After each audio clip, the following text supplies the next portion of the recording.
Então, você sabia que a hérnia de disco também pode aparecer em cães? Pois é, por isso que é importante a gente entender mais, né, sobre como essa doença age, né, nos nossos amiguinhos, nos cachorros, para cuidar melhor dos pets, caso eles demonstrem sinais do problema. Para explicar um pouquinho para a gente sobre essa doença, a gente vai conversar a partir de agora com o veterinário Daniel Serafim, que já está aqui. Tudo bom, Daniel? Tudo bem.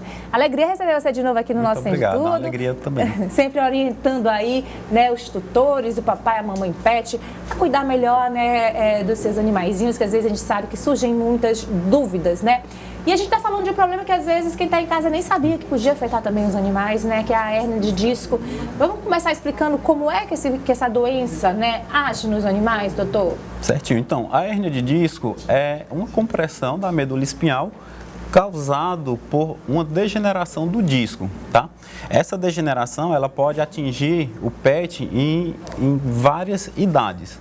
Basicamente, a gente tem dois tipos de hérnia, que a gente chama hérnia tipo 1 e a tipo 2. A tipo 1 é muito comum no animalzinho jovem, tá? A partir de 2 anos, geralmente Já 2. pode ser, porque geralmente no humano, né, problemas de hérnia, geralmente, né, elas acometem com a idade mais, né, Isso. quando a pessoa vai estar em desenvolvimento, mas não tão jovem assim. Então, Isso, no pet pode acontecer bem jovem, principalmente nas raças que a gente chama condrodistróficas, que são animais que têm o focinho curto, são animais que têm os bracinhos, as perninhas tortas, né, as patinhas. Como então, quais raças? Você como pode a citar? Bulldog, por exemplo, Sim. Dachshund. Então, são animais que são condrodistróficos. Esses animais, ele tem geneticamente uma propensão à degeneração desse disco. Então, isso pode acontecer muito cedo. Então, na hérnia tipo 1, geralmente o animal é acometido na idade de 2 a 5 anos, tá? Esse disco, esse material do disco,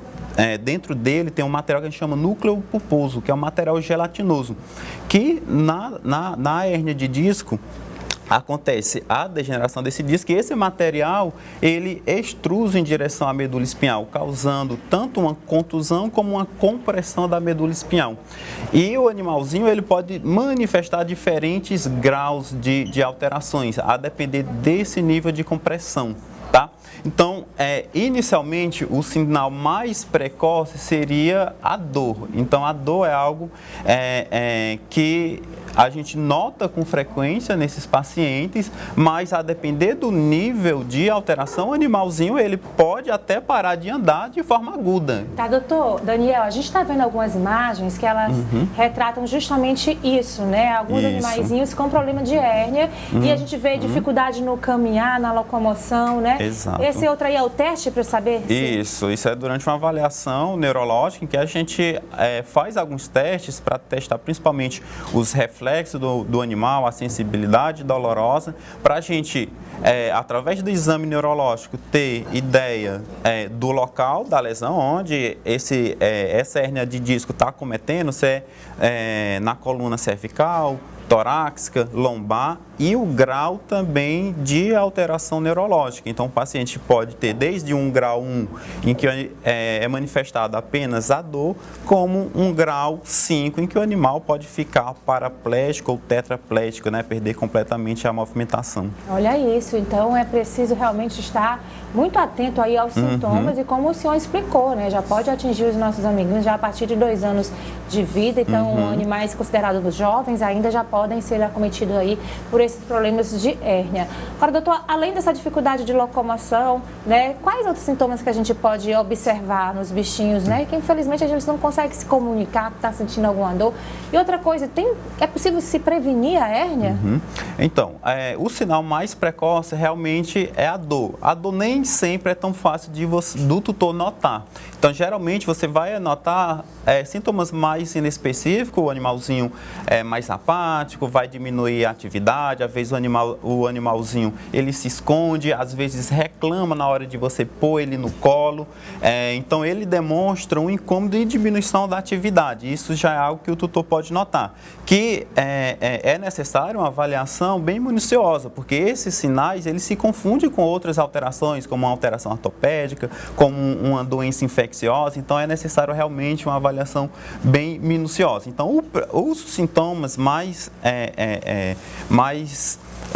iniciais realmente seriam essas alterações. Porém, é muito comum também esses animais terem uma extrusão aguda que causa um dano muito grande rapidamente. É muito comum tu nos relatar que chegou em casa, o animalzinho veio correndo para recebê-lo, né, dar um pulo e ele cai já arrastando a patinha no chão, porque esse disco ele herniou de forma aguda e ele está em alta velocidade, então ele causa uma contusão e inflamação. E o sinal inicial pode ser realmente um dano muito grave, a ponto do animalzinho já apresentar de forma aguda uma dificuldade locomotora bem importante. Tá certo, doutor Daniel. E como é para a gente encerrar o tratamento, né? Muita gente pode estar preocupado ou percebeu algo parecido aí no seu bichinho de estimação. É fácil tratar? É complicado o tratamento? Como é que é feito? Então, o tratamento é bem delicado. Ele vai depender do grau da lesão que o animal tem e pode se dividir em dois tipos. O tratamento conservativo, que é a base de, principalmente, repouso para evitar que o animalzinho tenha mais extrusão desse material, e também medicações analgésicas, anti-inflamatórias e também fisioterapia. Então, esse seria o tratamento conservativo. Em graus maiores, em que o paciente já tem uma dificuldade locomotora importante, pode ser necessário também o tratamento cirúrgico, em que é necessário remover esse material que está extrusado, cirurgicamente, e no pós-operatório fazer esse acompanhamento, principalmente com a fisioterapia, para ajudar nessa reabilitação. Tá certo, doutor Daniel, a gente agradece mais uma vez sua participação. A orientação sempre que fica procure um profissional habilitado, qualificado, né, para que você possa ir sempre prevenir também ou ver quanto antes se começa um tratamento é melhor, né, é o ideal. Certeza. Então a dica é realmente essa. Obrigada pelas informações, pelas orientações, tá? A gente agradece sua participação mais uma vez aqui no nosso Tem de Tudo.